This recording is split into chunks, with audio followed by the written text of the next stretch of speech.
हैं कि cell living organism का एक बेसिक यूनिट है और सेल के अंदर मेटाबॉलिज्म होती है। जाहिर सी बात है, जब सेल के अंदर मेटाबॉलिज्म हो रही है तो उसको एनर्जी चाहिए और उसको एनर्जी ये कहाँ से मिलती है? माइटोकॉन्ड्रिया से मिलती है। माइटोकॉन्ड्रिया इसी बुनियाद पर सेल का पावर हाउस भी कहलाता है, पावर हाउस ऑफ सेल। अच्छा, अगर हम इसकी स्ट्रक्चर को डिटेल में देखें तो ये डबल मेम्ब्रेनस स्ट्रक्चर है। डबल मेम्ब्रेनस स्ट्रक्चर का मतलब है कि इसके आउटसाइड पर भी एक कवरिंग होती है और इसके इनर साइड पर भी एक कवरिंग होती है। इसके आउटर साइड पर जो कवर होता है ये आप देखिए स्मूथ होती है, इसके जो आउटर मेम्ब्रेन होती है वो स्मूथ होती है, मतलब कि कोई रफ स्ट्रक्चर नहीं है, प्लेन है। इसके अलावा अगर हम इसकी जो है इनर मेम्ब्रेन की बात करें तो वो जो है इन फोल्डिंग्स की फॉर्म में होती है। ये आप देख रहे हैं, ये जो ब्लू कलर से मैंने बनाया है इस तरह से इन फोल्डिंग्स होते हैं इसके अंदर। इनकी इन फोल्डिंग्स को क्रिस्टी कहा जाता है। ये जो फोल्डिंग्स होती हैं ये वाली, इसको क्रिस्टी कहते हैं। और ये क्या है, इनर मेम्ब्रेन पर होती हैं, आउटर मेम्ब्रेन पर ये नहीं होती। आउटर मेम्ब्रेन स्मूथ होती है जबकि इनर मेम्ब्रेन जो होती है वो इन फोल्डिंग्स पर मुश्तमिल होती है, जिसको हम क्या कहते हैं, क्रिस्टी का नाम देते हैं। अच्छा, इसके अलावा यहाँ पर आपको स्मॉल सर्कुलर डीएनए भी मिलेगा। सर्कुलर डीएनए, और डीएनए आपको पता है कि ये जो है सेल्फ रेप्लिकेटिंग ऑर्गेनील है, मतलब कि ये अगर हम इसको बाहर मीडियम पर रखें तो ये खुद से जो है अपना जो है दूसरा इस तरह का माइटोकॉन्ड्रिया बना सकता है। तो सेल्फ रेप्लिकेटिंग ऑर्गन है। इसके अलावा यहाँ पर राइबोसोम्स भी आपको मिलेंगे।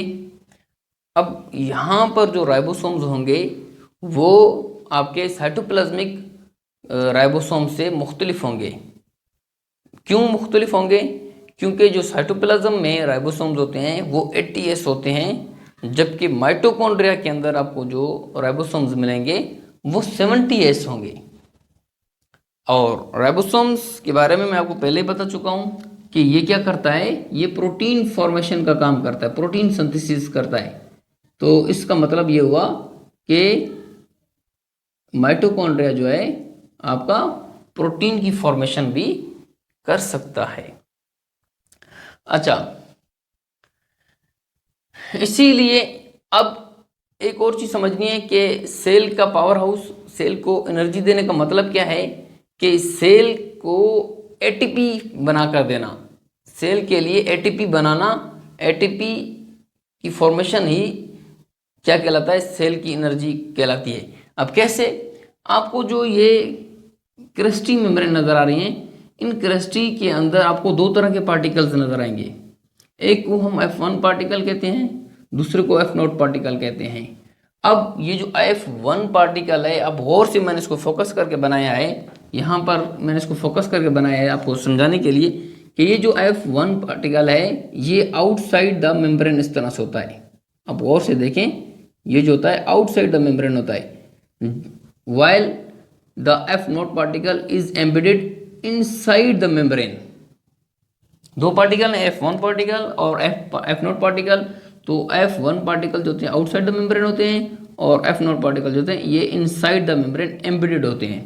F1 पार्टिकल नोब लाइक होते हैं, ठीक, इसलिए इनको नोब लाइक स्ट्रक्चर भी कहते हैं। अब ये दोनों क्या हैं, ये असल में एंजाइम्स हैं, ये एटीपी सिंथेसिस का काम करते हैं, एटीपी की फॉर्मेशन का काम करते हैं।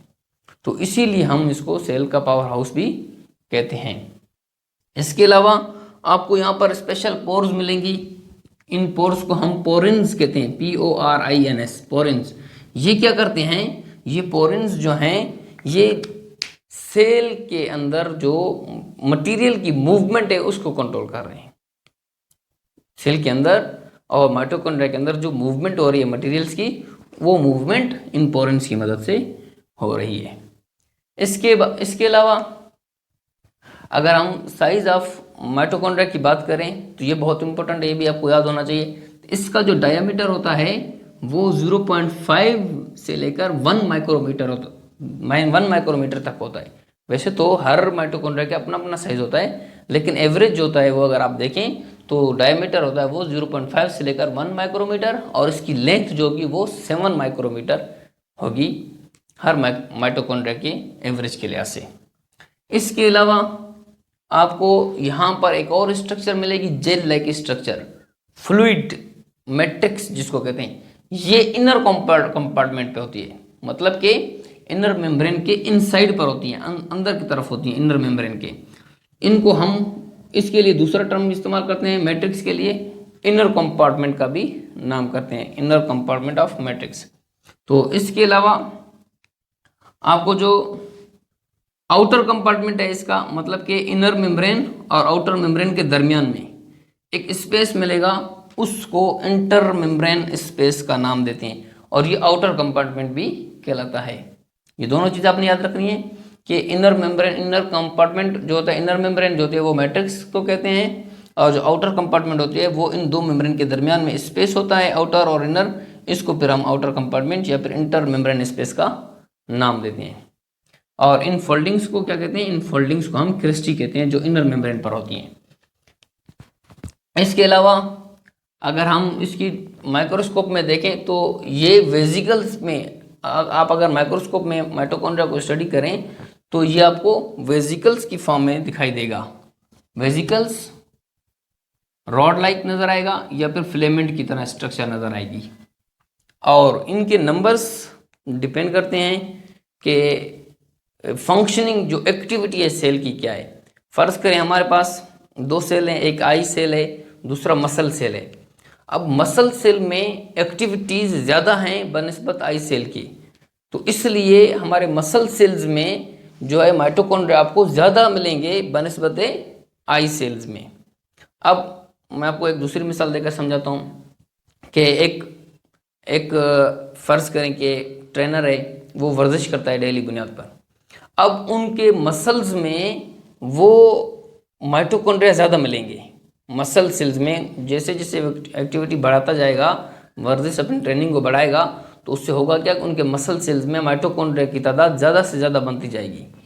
और जो ही वो वर्जिश छोड़ देगा तो अब देखो उसके मसल सेल्स में जब माइटोकॉन्ड्रिया ज़्यादा हो गए तो उसकी फटीग खत्म हो जाएगी। क्यों? क्योंकि उसको जो एनर्जी ज़्यादा मिलेगी माइटोकॉन्ड्रिया के ज़्यादा होने की वजह से। जो ही वो माइटोकॉन्ड्रिया को जो ही वो वर्जिश को छोड़ देगा तो माइटोकॉन्ड्रिया उससे उनके मसल सेल्स में तादाद में तो वही होंगे, लेकिन वो कम होते जाएंगे बाद में। क्यों? क्योंकि लाइसोसोम मैं आपको पढ़ा चुका हूँ, लाइसोसोम स्प्लिट करते जाएंगे ओल्ड माइटोकॉन्ड्रिया को जो यूजलेस हैं। जब वो वर्जिश छोड़ देगा तो यूजलेस बन जाएंगे, वो स्प्लिट होते जाएंगे, तो इस तरह उसको फटीग की फीलिंग काज होगी, जिससे फिर वो थकावट महसूस करता है। तो इस तरह से मतलब कि एक्टिविटी की बुनियाद पर नंबर, उसका साइज और उसकी शेप जो होती है ये वेरी होती है और डिपेंड करती है फिजियोलॉजिकल एक्टिविटीज़ पर। यहाँ तक। इसके अलावा आज का जो हमारा टॉपिक है वो स्ट्रक्चर ऑफ माइटोकॉन्ड्रिया है। फंक्शन में मैं आपको थोड़ा सा बता देता हूँ, क्योंकि आगे जब हम जाएंगे तो मैं आपको इसका फंक्शन भी डिटेल में बताऊँगा। थोड़ा सा मैं आपको हिंट दे रहा हूँ कि फंक्शन में ये क्या करता है। ये साइट है, वो जगह है जहाँ पर आपका सेलुलर रेस्पिरेशन होगा, मतलब कि क्रेब्स साइकिल होगा एटीपी फॉर्मेशन के लिए। ये क्रेब्स साइकिल है। क्रेब्स साइकिल आपका सेलुलर रेस्पिरेशन कहलाता है। इस तरह फैटी एसिड्स की मेटाबॉलिज्म करवाएगा। कौन करवाएगा? माइटोकॉन्ड्रिया। इसके अलावा इसका तीसरा जो काम है वो कन्वर्ट एडीपी इनटू एटीपी। अब ये क्या करेगा कि आपका जो एडीपी है वो इनऑर्गेनिक फास्फेट को ऐड करेगा, इनऑर्गेनिक फास्फेट को एडीपी के साथ ऐड करेगा, और ऐड करने के साथ जो है एटीपी की फॉर्मेशन कर देगा। और एटीपी क्या है? एनर्जी है। इसके अलावा इसके लिए कुछ इंटरेस्टिंग फैक्ट्स भी हैं माइटोकॉन्ड्रिया के लिए। अब ये इंटरेस्टिंग फैक्ट्स क्या हैं, आप गौर से देखिए। मैं आपको बता चुका हूँ कि इसमें डीएनए मौजूद है अलग से।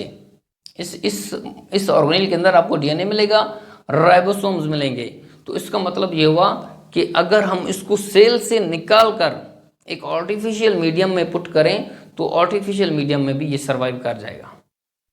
क्यों? क्योंकि इसमें जो है self replicating organ DNA ribosomes होते हैं, इसीलिए ये क्या करेगा, अपने एक आर्टिफिशियल मीडियम में उसमें जो है ये सर्वाइव कर जाएगा।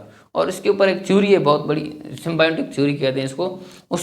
उसमें जो है क्या साइंटिस्ट कहते हैं कि एक्चुअली ये हुआ क्या था कि एक लार्ज आपको जो माइक्रोस्कोप एक जो है प्रोकैरियोट ने दूसरे एक बैक्टीरिया ने दूसरे बैक्टीरिया को जो है एंगल्फ कर दिया था। अब उसको एंगल्फ करने के बाद डाइजेस्ट नहीं किया, उसको वहाँ पर एडजस्ट कर दिया। अब डाइजेस्ट जब नहीं किया, उसको एडजस्ट कर दिया, तो उससे हुआ क्या कि ये जो हैं आगे जाकर फिर क्या बन गए, माइटोकॉन्ड्रिया। ये बैक्टीरियम जो है माइटोकॉन्ड्रिया में मॉडिफाइड हो गए।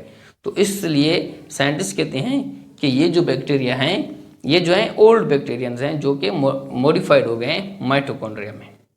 इसका ये एक इंटरेस्टिंग फैक्ट है। Hope you have got my lecture. This is all about mitochondria. If you have learn it, then kindly subscribe my channel and you will receive more videos like this. Thank you.